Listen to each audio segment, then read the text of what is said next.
the Pacific War exploded with a brutal swiftness that left the United States reeling. Devastating surprise attacks on Pearl Harbor and the Philippines in late 1941 plunged a nation, still largely on a peacetime footing, into an immediate and desperate defensive struggle. Japan's military juggernaut moved with frightening efficiency, rapidly securing a vast empire of vital resources and strategic bases across Southeast Asia and the Western Pacific. From Burma to the Bismarck Islands, their forces established a stranglehold, threatening Allied supply lines and casting a long, dark shadow over Australia. The initial Allied defeats, particularly the agonizing fall of the Philippines, created a dire strategic situation, highlighting not only the sheer might of the enemy, but also the urgent, critical need for a complete overhaul in Allied offensive operations and, most crucially, innovative intelligence gathering. Into this maelstrom stepped Lieutenant General Walter Kruger, a man whose long and distinguished career had forged him into a shrewd tactician. His leadership during the September 1941 Louisiana maneuvers had solidified his reputation as an intelligent, inventive trainer and a capable commander. Now Kruger was assigned command of the newly constituted 6th United States Army, codenamed Alamo Force, tasked with spearheading the grinding island-hopping campaign that would eventually push back the Japanese tide. But the path ahead was fraught with peril, not least due to systemic issues plaguing Allied intelligence. General Douglas MacArthur, the Supreme Commander of the Southwest Pacific Area, or SWPA, maintained stringent, often suffocating control over intelligence gathering. He had established his own network, effectively creating a critical vacuum for accurate ground-level information by refusing operations by other agencies, including the Office of Strategic Services, the OSS. This centralized control, coupled with simmering inter-service rivalries, led to a dangerous reluctance to share information, hindering comprehensive Allied efforts and leaving commanders like Kruger flying blind. The consequences of this fractured intelligence apparatus were brutally clear. The botched Kiska operation, earlier in the war, a tragic debacle resulting in friendly fire casualties due to poor and unreliable intelligence, served as a stark, chilling warning to Kruger. He was determined to avoid similar mistakes, a resolve that hardened with each new operational challenge. The Allied offensive of 1943, aimed at reducing the Japanese stronghold of Rabaul, urgently highlighted the pervasive intelligence gaps. Existing units like Naval Commando demolition units were skilled in beach marking and demolitions but lacked the deep long-range ground reconnaissance capabilities needed to truly understand enemy positions. Kruger's own reconnaissance battalions were not trained for crucial hydrographic readings. The breaking point arrived with the Gasmata reconnaissance mission in October 1943. A scouting party, including Army Lieutenant Milton Beckworth, endured a perilous 21-day operation on New Britain Island, narrowly escaping capture and starvation to gather vital intelligence. Yet the subsequent handling of Beckworth and his hard-won information by Admiral Daniel E. Barbee's 7th Amphibious Force ignited severe inter-service friction. Kruger, already keenly aware of the no Kiska imperative, was furious with the Navy's handling of the situation. His exasperation reached its peak. He would no longer tolerate such critical intelligence failures that endangered his men and jeopardized his operations. This frustration culminated in a decisive turning point, driven by a desperate need for operational independence and accurate ground-level intelligence. General Kruger took matters into his own hands. On November 21, 1943, he selected Lieutenant Colonel Frederick W. Bradshaw to establish and command a new elite unit. A week later, on November 28, 1943, AG Order 353B officially established the Alamo Scouts Training Center, or AASTC. The challenging deadline for its full establishment was set for January 1, 1944. The formation of the Alamo Scouts represented a profound strategic innovation born directly from the crucible of necessity and Kruger's unwavering desire for operational self-sufficiency. It was a bold move to bridge the intelligence gap and ensure his troops would never again face the enemy unprepared, setting the stage for the Alamo Scouts' critical and often unsung role in the Pacific War. On Ferguson Island, a former naval amphibious scouts camp was transformed under General Kruger's direct and unwavering hand into the Alamo Scouts Training Center. Kruger envisioned not just a functional base but a showpiece, a testament to his commitment to a new kind of intelligence gathering. It was here that Lieutenant Colonel Frederick Bradshaw and Captain Homer Red Williams meticulously crafted a selection process designed to identify not merely tough soldiers but individuals possessing the highest qualities of soldiering. This rigorous multi-faced screening immediately debunked any notion that the Scouts were simply cutthroats or bums. Candidates already vetted by their units faced personal interviews, with Bradshaw and Williams probing their intelligence, memory, and motivation. They were subtly assessed for courage, judgment, and emotional stability, even undergoing memory tests, recalling items from a table of 20 objects. The camp, nicknamed Hotel Alamo, for its surprisingly comfortable amenities including a screened mess hall, floored showers, and a kerosene-powered refrigerator, was made possible by the legendary resourcefulness of Supply Officer Lieutenant Mayo Stuntz, a wily scrounger who traded surplus for fresh meat and eggs, ensuring steak at every meal. This unique environment, despite the oppressive heat, offered a best duty experience for many, yet it was also a crucible where loudmouths and bullies were swiftly identified and sent back, with up to 40% of trainees eliminated in the first 2 weeks alone. The training program that unfolded at the ASTC was unlike any other, explicitly designed to prepare soldiers for the brutal, unforgiving realities of the Southwest Pacific Theater. It was a stark acknowledgement that standard infantry training was woefully insufficient for the silent, deep infiltration missions the Scouts would undertake. Daily physical conditioning pushed bodies to their limits, but the true forge was in specialized modules. Man-to-man combat, taught by Lieutenant Carl Moyer, a Marine judo expert, focused on silent, lethal hand-to-hand techniques. Rubber boat operations, practiced for hours in rough surf, became a second nature, a crucial skill for stealthy insertions. Malaria prevention was strictly enforced, a constant reminder that the war was fought against nature itself, as much as against the enemy, with jungle maladies, like dysentery and fevers, taking a toll alongside the cuts and bruises of training. The final definitive weeding out process was a grueling 26-mile jungle hike with full packs, a test of sheer will and endurance where instructors' shouts of "don't let the rough side drag" spurred candidates onward. This peer selection process, combined with staff evaluations, forged an intense esprit de corps visible in their distinctive shoulder patch, a symbol of trailblazing and silent reconnaissance. On February 5, 1944, the first Alamo Scout class graduated, 24 men ready for their operational debut.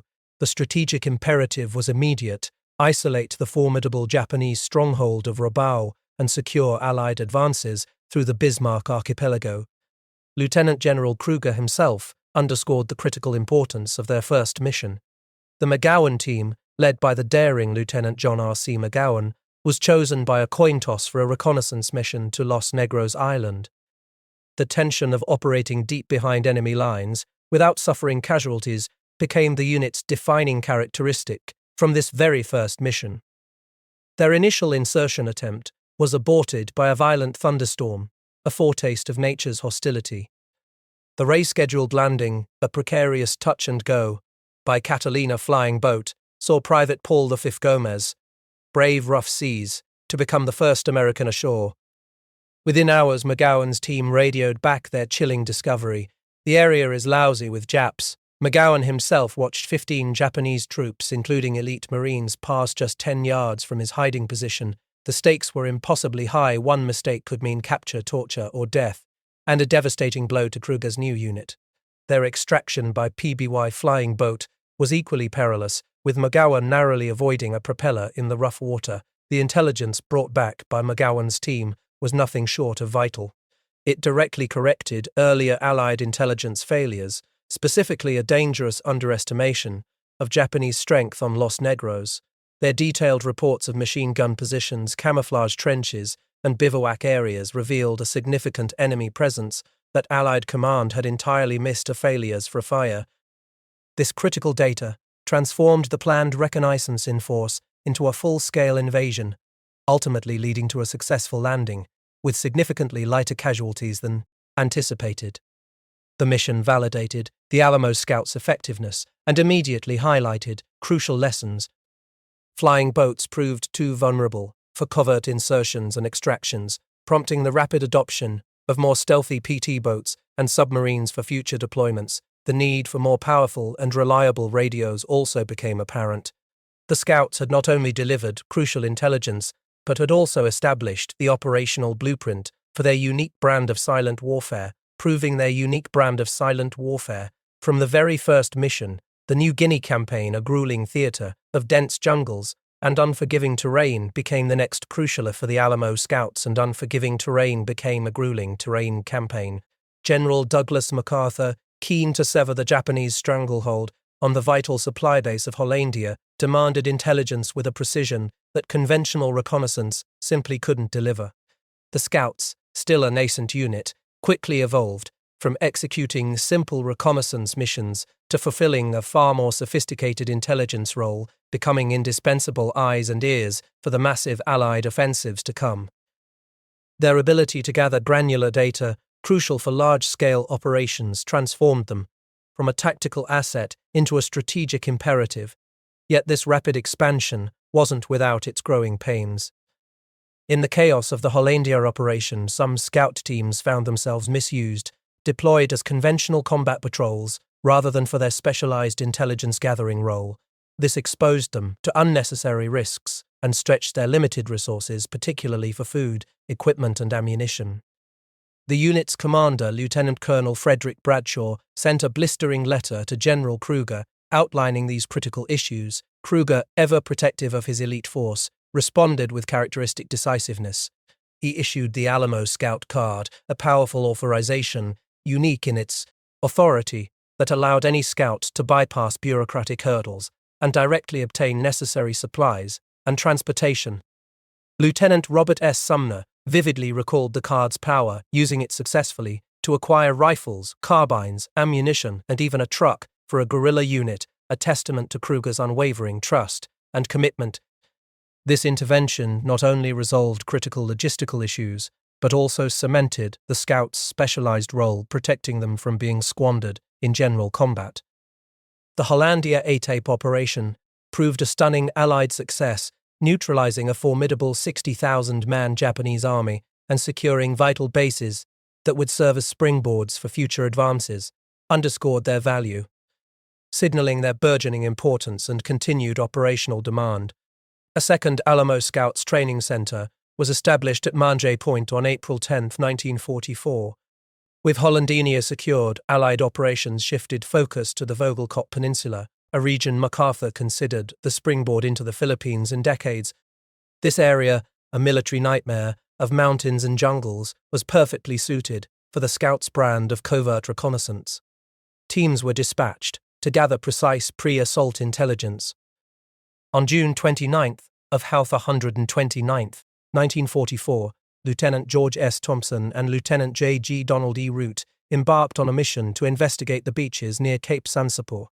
After a tense 6-hour wait, in driving rain, narrowly avoiding detection by passing Japanese barges, their exhausted party finally boarded the submarine SPG-7 Ter. After a tense subtay in Japanese barges, their exhausted party 7 Amasaf. The relief was palpable, celebrated with brandy and a well-deserved state dinner as they returned with crucial intelligence. Suitable landing beaches had been identified, correcting earlier assumptions about airstrip locations. On July 14th, Lieutenant Dove led a reconnaissance mission east of Cape Operae. Days later, on July 22nd, Lieutenant William B. Lutz's team, including Private First Class Bob Ross, departed for Sansepor, tasked with finding fresh water and mapping enemy bivouac areas. Ross recalled a heart-stopping moment. He shouted at someone across the river, whom we couldn't see. Ross recounted. Rosler was about 10 feet from him. The nip looked right at him but didn't see him. He didn't know how close to death he was. Such near misses were a constant companion. Lutz and Dove reported their findings directly to Major General Franklin C. Sibbert, commander of Typhoon Task Force. Their intelligence proved invaluable, leading to the planned supplementary Allied landing near Cape Operae on July 30th and the subsequent unopposed assault at Cape Sansepor on July 31st. This strategic maneuver secured the region, enabling the construction of vital airfields and, crucially, isolating an estimated 18,000 Japanese troops, effectively neutralizing them without a costly frontal assault.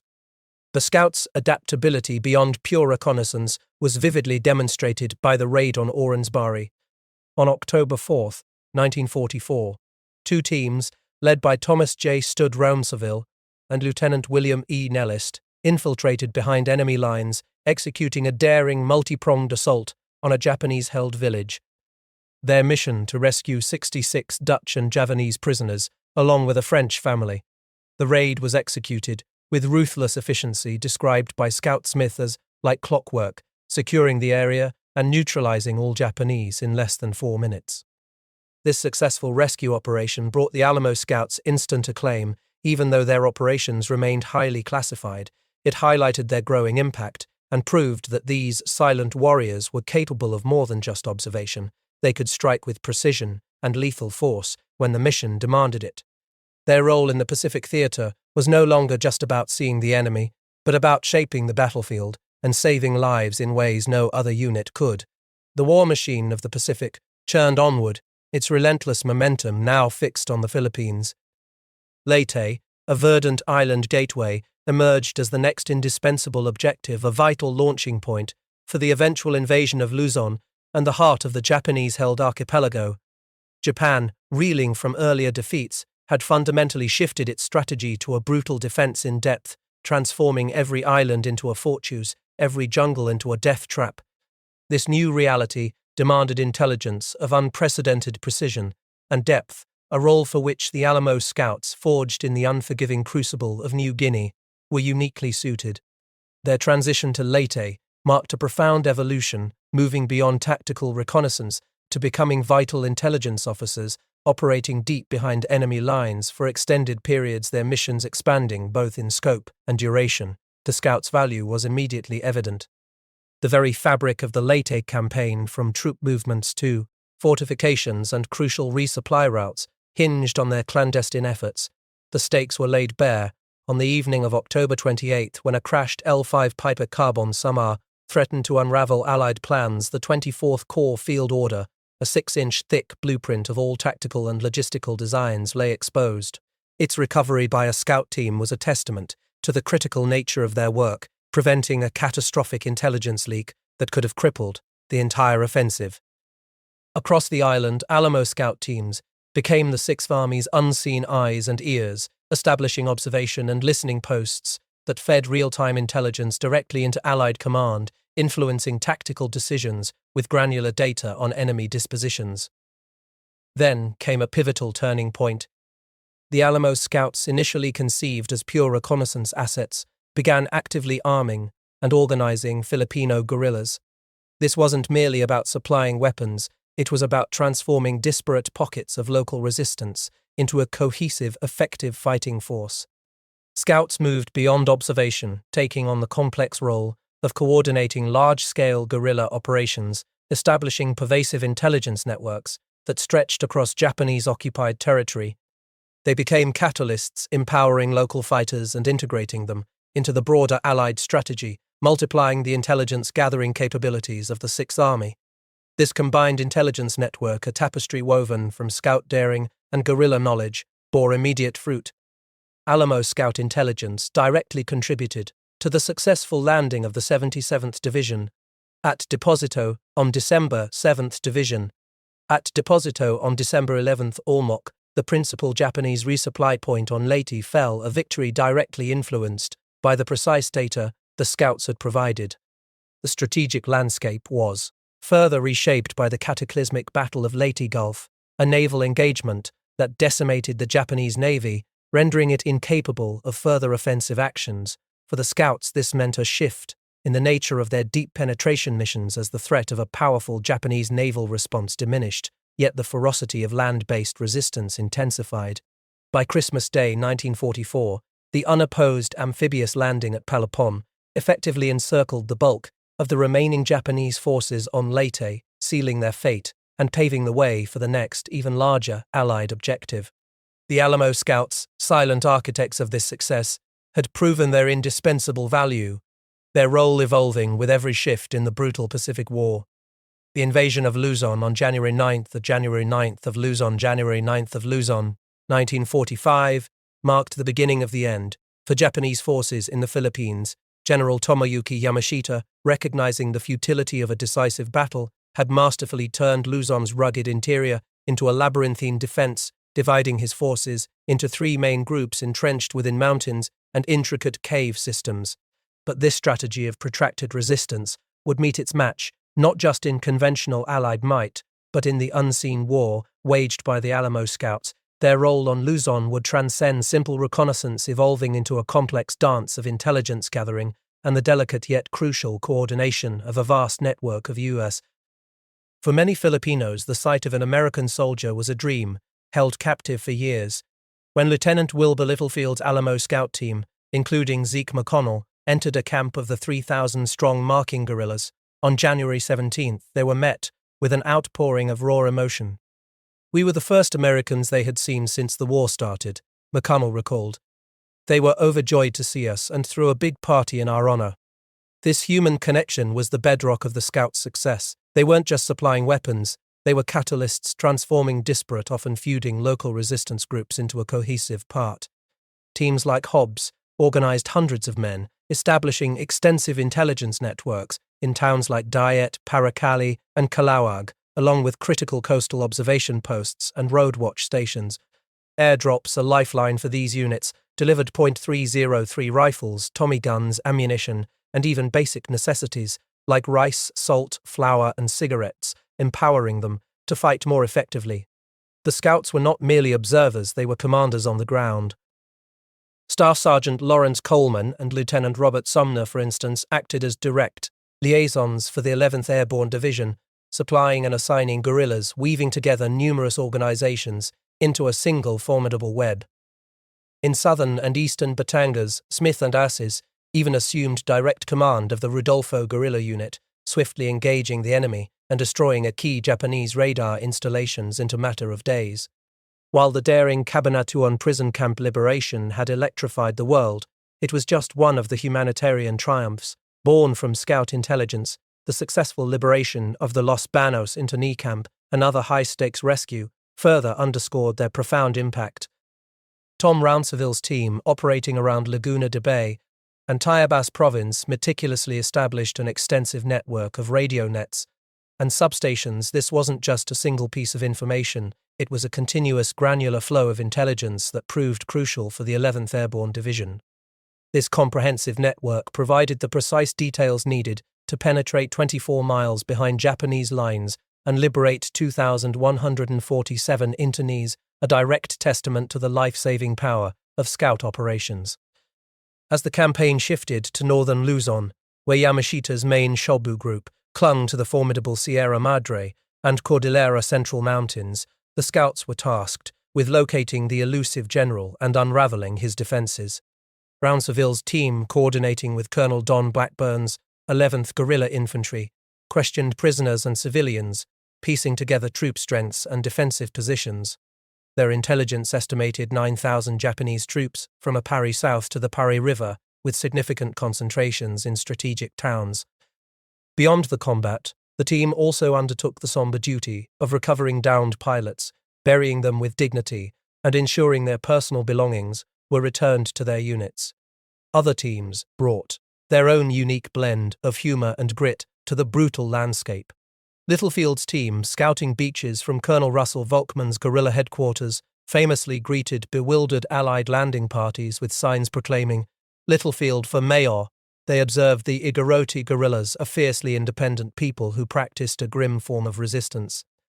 Collecting the jawbones of Japanese soldiers they killed, yet offered warm hospitality to the Scouts, carrying their packs and sharing their food. Detailed intelligence, including precise bridge information, flowed from these deep penetration missions. The sheer audacity of Scout operations often put them in terrifying proximity to the enemy. Nellist's team once sheltered in a tobacco shed as an entire company of Japanese troops marched past, almost within arm's length. Their interrogation methods, involving proper motivation, quickly yielded vital intelligence from captured Japanese soldiers. In a moment of dark humor that broke the tension, an airdrop, intended for weapons and supplies, instead delivered 20 to 30-gallon tins of alcohol and 20 to 30 cases of rubbers, a logistical error that left the guerrillas bemused. Later, During an attack on a Japanese shack, Nellist was wounded, and his team narrowly avoided discovery by a Japanese patrol on Highway 5, a soldier lighting a cigarette just 15 feet away, while their own Japanese prisoner was silenced by Kittleson. The impact of this intelligence was silenced by Kittles. On May 25, 32 B-25 bombers struck Vera, Santa Cruz, Calang, and Simimbahan, neutralizing Japanese defensive positions based directly on scout reports. The Chanli team's critical intelligence about southward moving Japanese forces negated expected defenses in Apari, directly facilitating the unopposed entry of the Connolly Task Force into the strategic port on June 21, Colonel Blackburn leading. The guerrillas, who had already secured the area, wryly noted that the Sixth Army wanted to claim Apari's seizure as the campaign's close, necessitating the withdrawal of his men to avoid friendly fire from their own forces. Deep behind enemy lines, Lieutenant Robert S. Shirky's team operated 65 miles from the front, confirming Yamashita's presence near his headquarters from a captured foraging officer. However, infiltrating the general's heavily guarded command post, protected by an estimated 3,000 troops, was deemed too risky by Lieutenant George Derra's team, highlighting the scale of the Japanese defense. Even the discovery of a crucial source of beef cattle on Iberhos Island by the Dove team contributed to the wider war effort. The Luzon campaign, from the drive from Manila to the protracted fight in the northern mountains, was undeniably built on a foundation of meticulous intelligence and coordinated irregular warfare. The Alamo Scouts, providing 35 critical targets to Sixth Army units, enabled effective troop deployment and averted countless cost of revenue. And averted count targets. Their unseen actions, often in the shadow of larger battles, were instrumental in shaping the battlefield, saving lives and ultimately contributing to the Allied victory in the Philippines. With the Philippines secured, the war in the Pacific entered its final, most terrifying phase. The Allied juggernaut, having crushed Japanese resistance across island after island, now turned its gaze toward the ultimate objective, mainland Japan. Operation Olympic, the planned invasion, loomed with a dread certainty of unprecedented casualties. The Alamo Scouts, having proven their mettle in the jungles of New Guinea and the mountains of Luzon, were once again at the spearhead of this grim preparation. Their mission, now expanded dramatically in scope and danger, involved covert reconnaissance of Japan's outlying islands, gathering vital intelligence on coastal defenses and troop dispositions.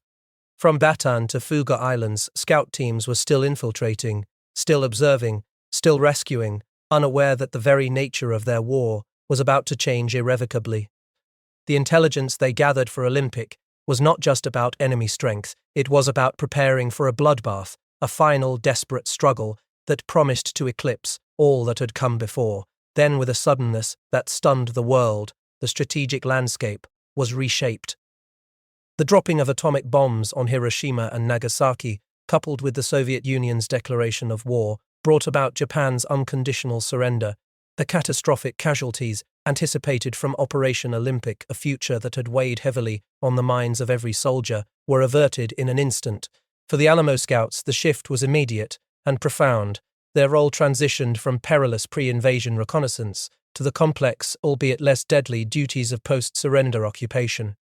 They were now tasked with prisoner evacuation, the disarmament of Japanese forces, and surveying the wreckage of a war that had ended with unimaginable finality. General Kruger, accompanied by scout teams, surveyed the devastation, a silent testament to the new, terrifying power that had brought the conflict to its close. Scouts, once hunting enemy positions, now found themselves inventorying vast arsenals of Japanese weapons, a surreal task. In a world suddenly eerily quiet, by the war's end, the Alamo Scouts had completed an astonishing 106 known missions. Their operational record was unparalleled in U.S. military history. Not a single scout was killed or captured while on a mission. This extraordinary feat was no accident. It was the direct result of their rigorous selection process, intense and innovative training, the unbreakable cohesion forged within their small teams, and the sheer, unyielding bravery of individual soldiers operating under extreme duress. Their silent contributions, often in the shadows of larger battles, directly influenced Allied strategic decisions, enabling successful amphibious landings, and averting countless costly frontal assaults. For decades, the full story of these silent warriors remained largely unacknowledged. Their clandestine operations, by design, kept their achievements out of the public eye, creating a significant gap in the historical record of World War II special operations. It was a long overdue story, one that only began to fully emerge with the increased declassification of mission reports starting in 1983 and continuing into the 1990s. This ongoing revelation has served to powerfully debunk the myth that the Alamo Scouts played merely a minor support role. Instead, their contributions are now understood to be as significant and impactful as those of more widely publicized units, finally affording them their rightful place in the annals of military history. The unit serves as a precursor and model for modern special operations forces, including today's special forces and SEALs, demonstrating the value of highly trained, specialized units. Their legacy as silent warriors underscores their clandestine effectiveness and the enduring impact of their unconventional operations on the course of World War II and subsequent military doctrine.